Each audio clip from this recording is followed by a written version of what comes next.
வணக்கம். இந்த மனதை வெல்லுங்கள் என்ற நிகழ்ச்சியில் உங்கள் அனைவரையும் மீண்டும் சந்திப்பதில் மிக்க மிக்க மகிழ்ச்சி. சென்ற நிகழ்ச்சியில் நாம் உடலை பற்றியும் உயிரை பற்றியும் தெரிந்து கொண்டோம். உயிர் என்பது ஓர் அழிவற்ற சக்தியாய் இரு புருவ மத்தியில் வசிக்கிறது. உயிரை பற்றி மேலும் இந்த நிகழ்ச்சியில் தெரிந்து கொள்ள இருக்கிறோம்.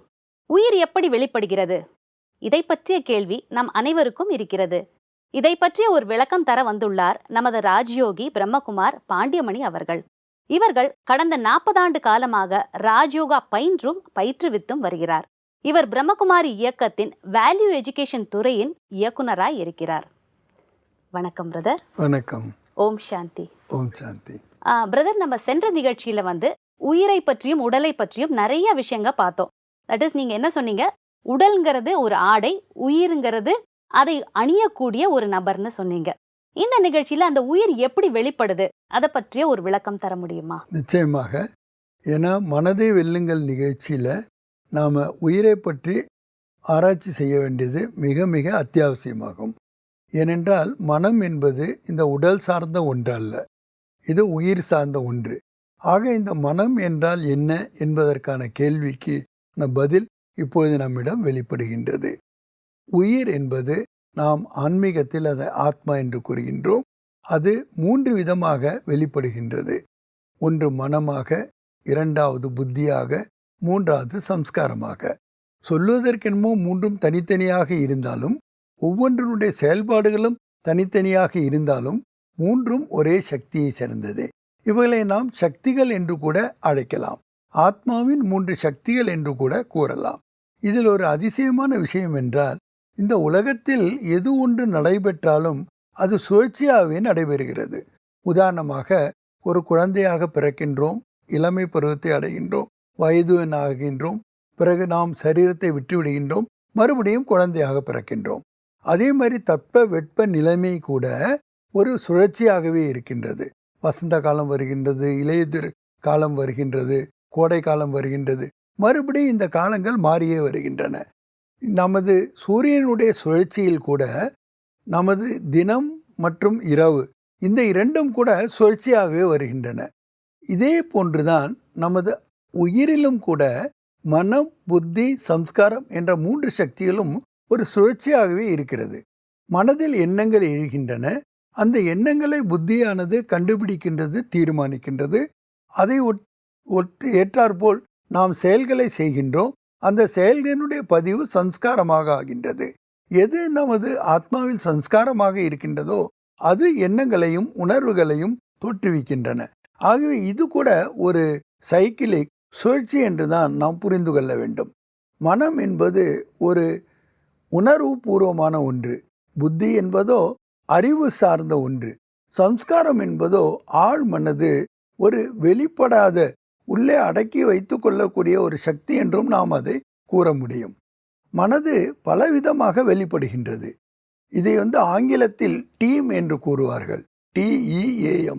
டி என்றால் தாட்ஸ், இ என்றால் எமோஷன்ஸ், ஏ என்றால் ஆட்டிடியூட்ஸ், அண்ட் எம் என்றால் மெமரி.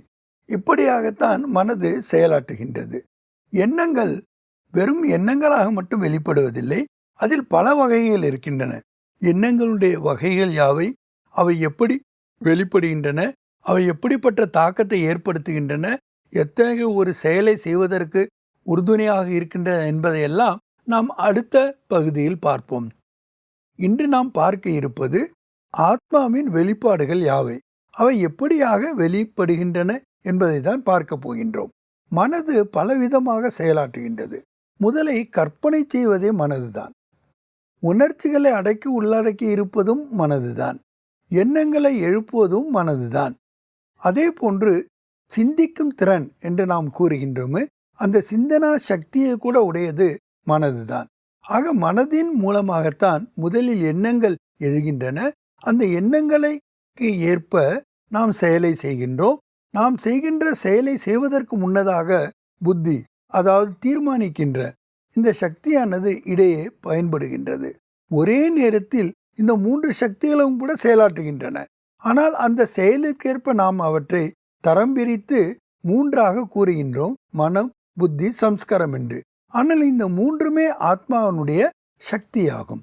ஆக ஆத்மா என்பது முதலில் மனதின் மூலமாக ஒரு தோற்றுதலை உருவாக்குகின்றது. உதாரணமாக, நான் இப்பொழுது செல்ல வேண்டும் என்ற எண்ணம் வந்தால்தான் நான் அங்கு செல்வேன். நான் பேச வேண்டும் என்ற எண்ணம் வந்தால்தான் நான் பேசுவேன். ஆக எந்த ஒரு செயலையும் செய்வதற்கு அடிப்படையாக இருப்பதே இந்த எண்ணங்கள் தான்.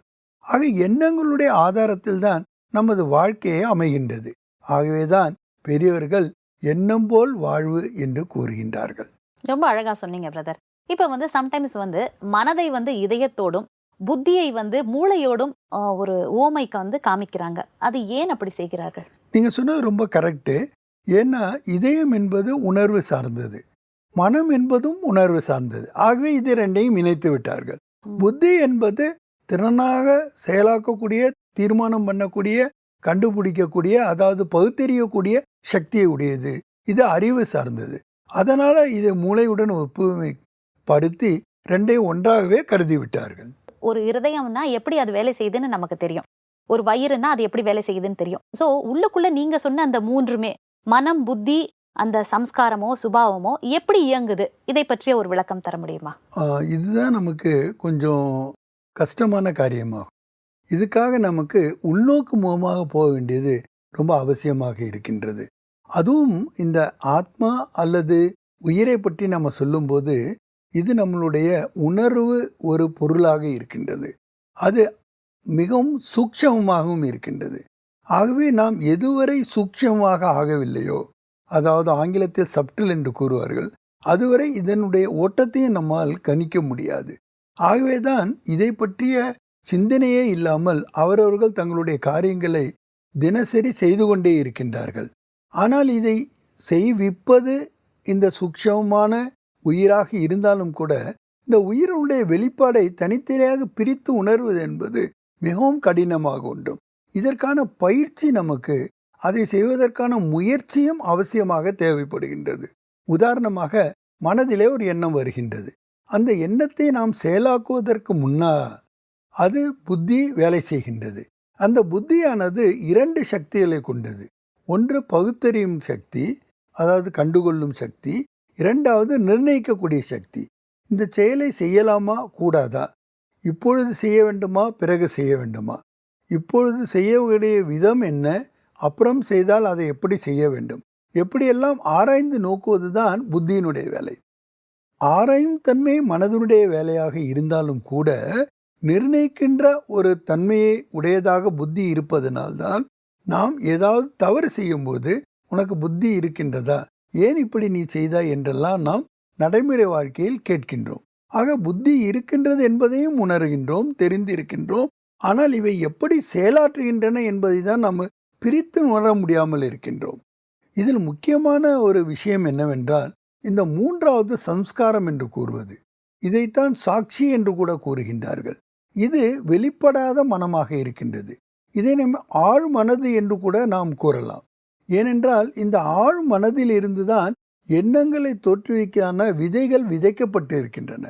அவைகளிலிருந்து தான் இந்த எண்ணங்கள் அல்லது உணர்வுகள் அல்லது கற்பனை அல்லது நமது நடைமுறை வாழ்க்கையில் நாம் என்னென்ன மனோநிலையை அடைகின்றோமோ அவை அனைத்திற்கும் காரணமாக இருப்பது இந்த சம்ஸ்காரமாகும்.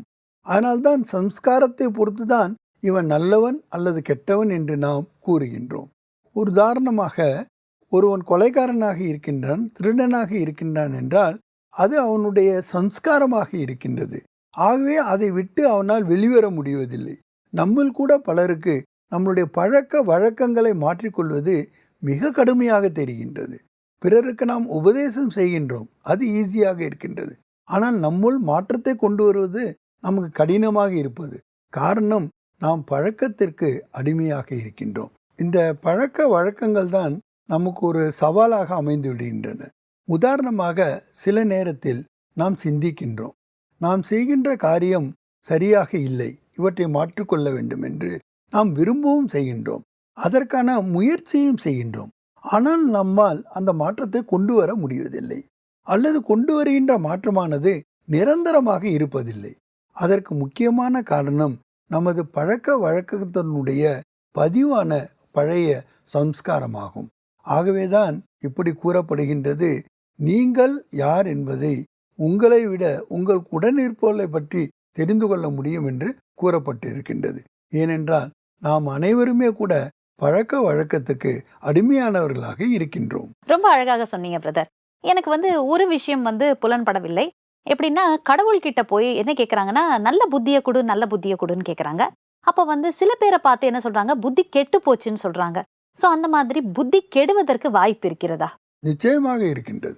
ஏனென்றால் நீங்கள் சொன்ன மாதிரி ஏன் இறைவன்கிட்ட நல்ல மனசு கொடுன்னு சொல்லி கேட்கல, புத்தியை கொடுன்னு சொல்றாங்கனாக்கா, எப்படி ஒரு யானை இருக்கின்றது, அந்த யானையை கட்டுப்படுவதற்கு அங்குசம் தேவையாக இருக்கின்றது. அங்குசத்தினுடைய ஆதாரத்தில் தான் அந்த யானையை நாம் வழிநடத்தி செல்ல முடிகின்றது. அதே போன்று இந்த மனமானது எண்ணங்களை எழுப்பிக் கொண்டே இருக்கின்றது, உணர்வுகளை எழுப்பிக் கொண்டே இருக்கின்றது, உணர்ச்சிகளை எழுப்பிக் கொண்டே இருக்கின்றது. அது தன்னுடைய காரியத்தை செய்து கொண்டே இருந்தாலும் அதை வழிநடத்தி செல்வதற்கு சக்திசாலியாக இருக்க வேண்டுவதே இந்த புத்தியாகும். ஆகவேதான் அதுவும் முழுமுதற் கடலான விநாயகனிடம் சென்று கூறுகின்றார்கள், எனக்கு நல்ல புத்தியை கொடு, இவருக்கு நல்ல புத்தியை கொடு என்று. ஏனென்றால் புத்தி எப்பொழுது திவ்யமாக ஆகுமோ மனது தானாகவே தன்னுடைய கட்டுப்பாட்டில் வந்துவிடும். மனதினுடைய சமன்பாடுக்கு இன்றியமையதாக இருப்பது புத்தியாகும். ஏனென்றால் புத்தி தான் அலசி ஆராய்ச்சி செய்கின்றது. உதாரணமாக ஒரு விஷயத்தை நாம் கேட்டோமானால் அந்த விஷயம் உண்மையானதா இல்லையா, அல்லது அந்த விஷயத்தின் மூலமாக நான் ஏதாவது பலன் அடைய போகின்றேனா அல்ல இல்லையா என்ற விஷயங்கள் எல்லாமே கூட புத்தி தான் தீர்மானிக்கின்றது. அதனால்தான் இதை நாம் அறிவு சார்ந்தது, தீர்மானிக்கக்கூடிய சக்தி என்று நாம் கூறுகின்றோம். இந்த சக்தியின் மூலமாகத்தான் மனிதன் தன்னுடைய மனதில் எழுகின்ற எண்ணங்களினுடைய ஓட்டத்தை ஒரு சரி செய்ய முடிகின்றது, ஒரு நேர்முகமாக செய்ய முடிகின்றது. ஏனென்றால் மனதில் பலவிதமான எண்ணங்கள் வருகின்றன, ஒரே மாதிரியாக இருப்பதில்லை. நீங்கள் கூட நினைத்து பார்க்கலாம், ஒரு நிமிடம் எதையாவது நினைக்காமல் இருக்க வேண்டும் என்று முயற்சி பண்ணி பாருங்கள், சத்தியமாக அது முடியாது. ஏனென்றால் மனதில் ஒவ்வொரு வினாடியும் ஏதாவது எண்ணங்கள் வந்து கொண்டே இருக்கின்றன. ஆனாலும் கூட அந்த எண்ணங்களை பகுத்து ஆராய்ந்து எப்படிப்பட்ட எண்ணங்களை நாம் பெற வேண்டும் என்று முடிவு செய்வதற்கான சக்தி உடையது புத்தி தான். ஆக சம்ஸ்கார மாற்றத்திற்கு, நமது பழைய பழக்க வழக்கத்தை மாற்றி அமைப்பதற்கு கூட புத்தி என்ற அங்குசம்தான் தீவிரமாக இருக்க வேண்டியிருக்கின்றது. ஆகவேதான் ஆன்மீகத்தில் எப்பொழுதுமே கூறுவார்கள், திவ்யமான புத்தி உடையவர்களாக, தீர்க்க தரிசு புத்தி உடையவர்களாக நீங்கள் இருக்க வேண்டும் என்று. ரொம்ப அழகாக சொன்னீங்க பிரதர். இன்னும் ஒரு கேள்வி என்னன்னா, நான் ஒரு ஒரு புத்தகத்தில் படித்தேன், எந்த ஒரு செயலையும் 10,000 முறை செய்து விட்டோம் என்றால் அது நம்முடைய பழக்கமாக மாறிவிடும் என்று ஒரு புத்தகத்தில் படித்தேன். இது மாதிரி சில பேருக்கு ஆசை என்னன்னா, நல்ல பழக்க வழக்கங்களை உருவாக்க வேண்டும் என்ற ஒரு ஆசை இருக்கிறது. சில பேர் ரொம்ப குண்டா இருப்பாங்க, மெலிய வேண்டும் என்று நினைப்பார்கள். எண்ணங்கள் என்னவோ நல்லா தான் இருக்கும், பட் ஆனால் அதை செயல்ல கொண்டு வர முடியாது. இதற்கு இவர்கள் என்ன செய்ய வேண்டும்? ஆக நாம் நினைப்பது எல்லாமே செய்ய முடியாது. அப்படி நாம் செய்கிறோம்னாக்கா நம்ம மனிதர்களாகவே இருக்க முடியாது. ஏன்னால் ஒரு நிமிஷத்துக்கு பல ஆயிரக்கணக்கான எண்ணங்கள் வருகின்றன. அவ்வளவு எண்ணங்களை நான் நடைமுறையில் கொண்டு வர முடியுமா என்றால் நிச்சயமாக முடியாது. ஏன்னா எண்ணத்தினுடைய ஓட்டம் தற்காலத்தில் அதிவேகமாக இருக்கின்றது. இதுவே ஒரு 20 ஆண்டுகளுக்கு முன்னாடி இருந்த அளவு ஸ்பீடை விட இப்போ ஸ்பீடு அதிகமாக இருக்குது. அதனால தான் நீங்கள் பாருங்கள், நம்மளுடைய பயணத்தின் போது கூட எல்லோருமே வேகமாக போகணுன்னு விரும்புகிறாங்க. யாருமே போய் எதையுமே செய்ய போகிறதில்ல, சாதிக்க போகிறதில்ல, அது அவங்களுக்கு அத்தியாவசியமான ஒன்றாகவும் இருக்க போகிறதில்ல. அப்படி இருந்தாலும் கூட அவங்க என்ன செய்வாங்கன்னா, சீக்கிரம் போகணும், ஏன் இவ்வளோ மெதுவாக போகிறீங்க அப்படின்னு. இந்த வேகமான அந்த உலகத்தில் எல்லாருமே வேகமாக ஓட்டத்தை செய்து கொண்டு இருக்கும்பொழுது அவங்களுடைய எண்ணங்களுடைய ஓட்டமும் கூட வேகமாக தான் இருக்குது. இந்த எண்ணங்களுடைய ஓட்டத்தை நீங்கள் குறைக்காம அமைதியை உங்களுடைய வாழ்க்கையில் அனுபவம் செய்யவே முடியாது. அதனால தான் மனதினுடைய வெளிப்பாடு எண்ணங்கள், அந்த எண்ண ஓட்டத்தினுடைய விரைவு அல்லது அதனுடைய வேகத்தை நாம் குறைச்சால் மட்டும்தான் ஒரு எண்ணத்திற்கும் இன்னொரு எண்ணத்திற்கும் இடைப்பட்ட அந்த ஒரு இடத்துல ஸ்பேஸை நாம் கிரியேட் பண்ணாதான் அமைதி என்பதை அனுபவம் செய்ய முடியும். ரொம்ப அழகாக சொன்னீங்க. இது நீங்க சொன்ன உடனே எனக்கு ஒரு ஞாபகம் வருது. இந்த காலகட்டத்துல பாத்தீங்கன்னா மனதின் எண்ணங்கள் அதிவேகமாக போய்கொண்டிருக்கிறது. ஒருவர் ஒரு வேலை செய்து கொண்டிருப்பார், வேலை என்னமோ அந்த வேலை செய்து கொண்டிருப்பார், ஆனால் நினைவு என்னவோ அடுத்த வேலையில் இருக்கும். அடுத்த வேலைக்கு செல்லும் பொழுது, அந்த வேலை செய்யும் பொழுது அதுக்கு அடுத்த வேலையில் மனம் சென்றுவிடும். சோ மனதின் எண்ணங்களும் அந்த செய்கின்ற காரியமும் இணைந்து இருப்பதில்லை. இதற்கு என்ன செய்யலாம்? இது நீங்க விளக்கம் கூற முக்கியமான முடியுமா? விஷயத்த சொன்னீங்க. பிராக்டிக்கல் இந்த ப்ராப்ளம் இருக்கு. நம்ம ஒண்ணு செய்துட்டு இருக்கும்போது நம்ம மனது அடுத்த வேலைக்கு போயிடுது. அதனால தான் நம்மளுடைய மனது ஒருமுகப்பட மாட்டேங்குதுன்னு சொல்றோம். ஏன்னா ஆன்மீகத்துல சொல்லுவாங்க லிவ் அட் பிரசன்ட் அப்படிம்பாங்க. ம். நிகழ்காலத்தில் வாழ கற்றுக்கொள்ளுங்கள். ஏன்னா மனதினுடைய ஒரு இயல்பே என்னன்னாக்கா, அது எப்பொழுதுமே ஒன்று கடந்த காலத்தை பத்தி நினைச்சுக்கிட்டு இருக்கோம், அல்லது எதிர்காலத்தை பத்தி நினைக்கும். நிகழ்காலத்தில் அது தங்கவே தங்காது. அதனால தான் அதை நாம் கட்டுப்படுத்த வேண்டுமென்றால், அல்லது அதை சீரமைக்க வேண்டுமென்றால், அதை சரியான பாதையில் கொண்டு செல்ல வேண்டுமென்றால், முதலில் வேண்டாத எண்ணங்களை கடந்த கால நினைவுகளிலிருந்து அவற்றை நீக்க வேண்டும். இரண்டாவது, நமது கையில் இல்லாத எதிர்காலத்தை பற்றி அதிகமாக சிந்திக்காமல் நிகழ்காலத்தில் எதை செய்து கொண்டிருக்கின்றோமோ அதில் நமது மனதை முழுமையாக ஈடுபடுத்த வேண்டும். ஆக அப்படி ஈடுபடுத்துவதற்காகத்தான் மனதிற்கு நமக்கு ஒரு கண்ட்ரோலை கொண்டு வருவதற்காக புத்தி என்பது தீர்க்கமாக இருக்க வேண்டும். ஆக புத்தியின் சக்தியை நாம் அதிகரித்து அந்த புத்தியானது எப்பொழுது ஒருமுகப்படுமோ அப்பொழுதுதான் நமது மனதை நாம் கண்ட்ரோல் செய்ய முடியும். ஆக நம்மளுடைய எண்ணங்கள் அதிகமாக இருக்கின்றன, செயல் குறைவாக இருக்கின்றன என்னும் பொழுதுதான் அதிகமான எண்ணங்கள் வீணாகின்றன. சத்தியயுகம் என்ற சொர்க்கத்திலே நாம் தேவி தேவதைகளாக வாழ்ந்து கொண்டிருக்கும் போது எதை செய்ய வேண்டுமோ அதை மட்டும் நினைப்போம், எதை நினைக்கின்றோமோ அதை செய்து விடுவோம். அதை தவிர வீணான எண்ணங்கள் என்பதே அங்கு இருக்காது. ஆகவே வீணான உணர்வுகள் என்பதும் இருக்காது. துன்பம் என்பதோ கவலை என்பதோ துக்கம் என்பதோ அநீதி என்பதோ எதுவுமே அந்த உலகத்தில் இல்லாததுக்கு காரணம் என்னவென்றில் அவர்கள் மனதின் மீது ஆட்சி செய்பவர்களாக. ஏனென்றால் மனதை வென்றோர் உலகை வென்றோர் என்று கூறப்படுகின்றது. உலகை வெல்வது எப்படி கடினமானதோ அதே மாதிரி நமது மனதை வெல்வது கூட நமக்கு கடினமாகத்தான் இருக்கின்றது. ஆனால் அதற்கான வழிமுறையை நாம் தெரிந்து கொண்டு அந்த வழிமுறையை நமது பயிற்சியின் மூலமாக, அதுவும் விடாத பயிற்சியின் மூலமாக, தொடர்ந்த முயற்சியின் மூலமாக நம்மால் நிச்சயமாக வெற்றி கொள்ள முடியும் என்பதுதான் வாழ்க்கையில் நிதர்சனமான ஒரு உண்மையாகும். அடுத்தது பாத்தீங்கன்னா, ஒரு காரியம் செய்து கொண்டிருப்பார்கள், அந்த உணர்வு என்னமோ எதிர்மறையான உணர்வா இருக்கும், வெறுப்போ சந்தோஷமோ கலர்ந்திருக்கும் அந்த ஒரு செயல்ல. இதற்கு அவர்கள் மனதை சரி செய்யணுமா இல்ல புத்தியை சரி செய்யணுமா? நான் ஏற்கனவே உங்ககிட்ட ரொம்ப அழகா சொன்னேன். மனம் என்பது ஒரு டீமா செயல்படுது. டி என்றால் தாட்ஸ், இ என்றால் எமோஷன்ஸ், ஏ என்றால் ஆட்டிடியூட்ஸ் அண்ட் எம் என்றால் மெமரி. ஆக இதுவாரும் நாம் என்ன நினச்சிக்கிட்டு இருந்தோம்னா, எண்ணம் போல வாழ்க்கை, எண்ணம் தான் நமக்கு அஸ்திவாரம்னு நினச்சிக்கிட்டு இருந்தோம். ஆனால் இறைவன் இந்த ராஜயோக தியானத்தின் மூலமாக இன்னும் ஒரு படி மேலே சென்று இன்னும் ஆழமாக சென்று எண்ணங்கள் கூட ஏன் வேறுபடுகின்றன என்று கூறுகின்றார். ஏன் வேறுபடுகின்றன? நமது எண்ணங்கள் ஒரே மாதிரி இருக்கின்றதில்ல, அந்த எண்ண ஓட்டங்கள் ஒரே மாதிரி இருக்கின்றதில்ல, ஒருவரை பற்றிய ஒரு உணர்வு கூட நம்மகிட்ட ஒரே மாதிரி இருக்கிறதில்ல. நம்ம உறவு முறைகளில் பார்க்குறோம், நிறைய விரிசல்கள் வருது. காரணம் மிஸ் அண்டர்ஸ்டாண்டிங் வருது. இந்த மிஸ் அண்டர்ஸ்டாண்டிங்கெல்லாம் காரணம் என்னன்னு பார்த்தோம்னாக்கா, அந்த எண்ண ஓட்டங்கள் வித்தியாசப்படுறது தான். இந்த எண்ணங்கள் கூட ஏன் வருகின்றன, எப்படி வருகின்றன? நம்மளுடைய உணர்வுகளை பொறுத்து தான். அதான் எமோஷன்ஸ்ன்னு நம்ம சொன்னோம். அப்போ உணர்வுகள் வேறுபடும் போது அதற்கு ஏற்ப எண்ணங்கள் வருகின்றன.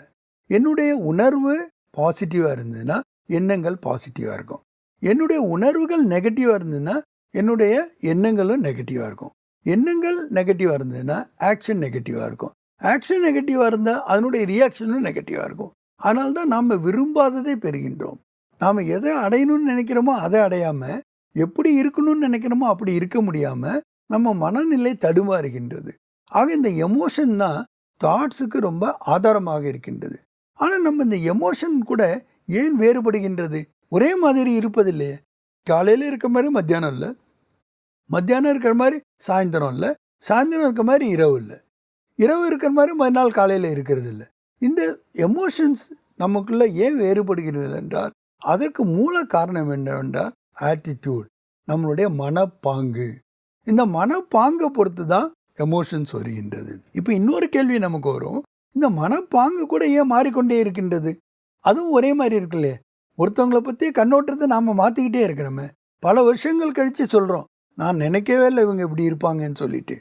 ஏதோ ஒரு நிகழ்ச்சியில், ஏதோ ஒரு சம்பவத்தினால, ஏதோ ஒரு வினையின் காரணமாக இது வரைக்கும் நாம் வச்சு இந்த அபிப்பிராயங்களை எல்லாம் மாற்றிக்கிறோம், நம்மளுடைய கண்ணோட்டத்தை மாறிக்கிறோம். அப்போ நம்மளுடைய எமோஷன்ஸ் கூட மாறிடுது. இப்போ ஆட்டிடியூட், இந்த மனப்பாங்கு கூட ஏன் வேறுபடுகின்றது? இதுவும் வேறுபடுவதற்கான முக்கியமான காரணம் என்னன்னு பார்த்தீங்கன்னா நம்மளுடைய மெமரி தான். இதான் அசோசியேட்டட் மெமரி என்று கூட கூறுவார்கள். ஒன்றோட ஒன்று நம்ம தொடர்படுத்தி கொண்டே இருப்போம். நம்மளால் தனியாக எதையும் சிந்திக்கவே முடியாது. ஏதோடு ஒன்றாக நாம் இணைத்து தான் நம்ம யோசிப்போம். அதனால தான் பாருங்கள், நிறைய தடவை நம்ம கடந்த காலத்தோட சேர்த்து தான் நிகழ்காலத்தை வாழ்ந்து கொண்டு இருக்கோம். அதனால தான் எதை எப்படி பார்க்கணுமோ அதை அப்படி நம்மளால் பார்க்க முடியறதில்ல. எதை எப்படி கேட்கணுமோ அதை அப்படி நம்மளால் கேட்க முடியறதில்ல. கண்கள் என்னமோ திறந்து தான் இருக்கின்றது, பார்வைக்கு முன்னாடி எல்லாமே தெரிகின்றது, ஆனால் எல்லாத்தையும் நம்ம பார்க்க முடியறதில்ல. ஏன்னா அந்த செலக்டிவிட்டி நம்மளுடைய இந்திரியங்களுக்கு கொடுக்கக்கூடியதே இந்த புத்தி தான். அதனால்தான் புத்தி தெளிவாக இருந்தால், அது எல்லைக்கு அப்பாற்பட்டதாக இருந்தால், அது அகலமாக இருந்தால், ஆட்டோமேட்டிக்காக நம்மளுடைய மனதின் மேலே ஒரு கண்ட்ரோல் என்பது வந்து விடுகின்றது. மனதின் மேலே அப்படின்னு நம்ம எதை சொல்கிறோன்னா, எண்ணங்கள் மேலே ஒரு கட்டுப்பாடு வந்துடுது. எண்ணங்கள் கட்டுப்பாடு வந்துருச்சுனாலே ஆட்டோமேட்டிக்காக அதனுடைய விளைவான உணர்வுகள் மேலே நமக்கு கண்ட்ரோல் வந்துடும். ரொம்ப அழகான ஒரு விளக்கம் தந்தீங்க பிரதர். அடுத்தது, இந்த புத்தியை நம்ம எப்படி சக்திசாலியா மாத்துறது? ரொம்ப அருமையான கேள்வி இது. இந்த புத்தி பலகீனமான காரணத்தினால தான் இன்னைக்கு உலகத்தில் எல்லா பிரச்சனைகளையும், இது தனி மனித பிரச்சனையாக இருந்தால் மட்டும் பத்தாது, குடும்ப பிரச்சனையாக, சமுதாய பிரச்சனையாக, சமூக பிரச்சனையாகவே ஆகிவிட்டது. அதனால் இந்த புத்தியை நாம் நம்மளுடைய கண்ட்ரோலில் கொண்டு வர வேண்டும் என்றால், அல்லது அந்த புத்தியை நம்ம சக்திசாலியாக ஆக்க வேண்டும் என்றால், புத்தியை நாம் ஒருமுகப்படுத்த வேண்டியிருக்கு. புத்தியை நாம் ஒருமுகப்படுத்துவதற்காக தியானம் என்பது அத்தியாவசியமாக இருக்கின்றது. ஏனால் தியானம் என்றாலே என்னவென்றால், தன்னை உணர்ந்து தனது தந்தையாகிய இறைவன் அனைத்து சக்திகளின் பொக்கிஷமாக இருக்கக்கூடிய அவரை நினைவு செய்வதாகும். நினைவு செய்வது மனதினுடைய செயல். ஆனால் அந்த மனதை ஆட்டுவிக்கின்ற சக்தி புத்திக்கு இருக்கின்றது. ஆக புத்தியை ஒருமுகப்படுத்துவதற்காக தன் உணர்வில், அதாவது ஆத்ம உணர்வில் இருந்து பரமாத்மா உணர்வில் நிலைத்திருப்பதற்கான இந்த தியான முறையை நாம் நடைமுறையில் கொண்டு வர வேண்டியது அத்தியாவசியமாகின்றது. அதற்காக நாம் 24 மணி நேரம் தியானமே செய்து கொண்டிருக்க வேண்டும் என்ற அவசியம் இல்லை. ஒரு நாளைக்கு அதிகபட்சமாக ஒரு மணி நேரமாவது நாம் தியானத்திற்காக செலவிட்டோமானால் நமது புத்தியை தீர்க்கமானதாக, சக்திசாலியானதாக ஆக்கிக் கொள்வதன் மூலமாக நமது வாழ்க்கையில் நாம் எதையெல்லாம் அடைய வேண்டும் என்று நினைக்கின்றோமோ அத்தனையும் நம்மால் அடைய முடியும் என்பது எனது தீர்க்கமான முடிவாகும். பிரதர், இன்னைக்கு நீங்க இந்த ப்ரோக்ராம்ல ரொம்ப அழகா புத்தியை எப்படி சக்திசாலியா மாத்துறதுங்கிறத பற்றி ரொம்ப அழகான ஒரு விளக்கத்தை தந்தீங்க. இந்த நிகழ்ச்சிக்கு இங்க வந்ததுக்கு மிக்க மிக்க நன்றி. வணக்கம். நன்றி. என்ன நேயர்களே, நிகழ்ச்சியை பார்த்தீங்களா? இன்னைக்கு நம்ம சகோதரர் ரொம்ப அழகாக உயிருக்குள் இருக்கக்கூடிய 3 சக்திகளான மனம், புத்தி, சுபாவத்தை பற்றி அழகான ஒரு விளக்கத்தை தந்தார். மனத்தில் எண்ணங்கள் உருவாகிறது. அறிவு புத்தியை சார்ந்தது. நம் பழக்க வழக்கங்களே நம் சுபாவங்களாக இருக்கிறது. 1 மணி நேரமாவது நாம் தியானம் செய்தால் கண்டிப்பாக புத்தியை சக்திசாலியாக மாற்றலாம் என்பதை பற்றி கூறினார். இந்த நிகழ்ச்சி இதோடு நிறைவு பெறுகிறது. மற்றொரு நிகழ்ச்சியில் மீண்டும் சந்திக்கலாம். நன்றி, வணக்கம்.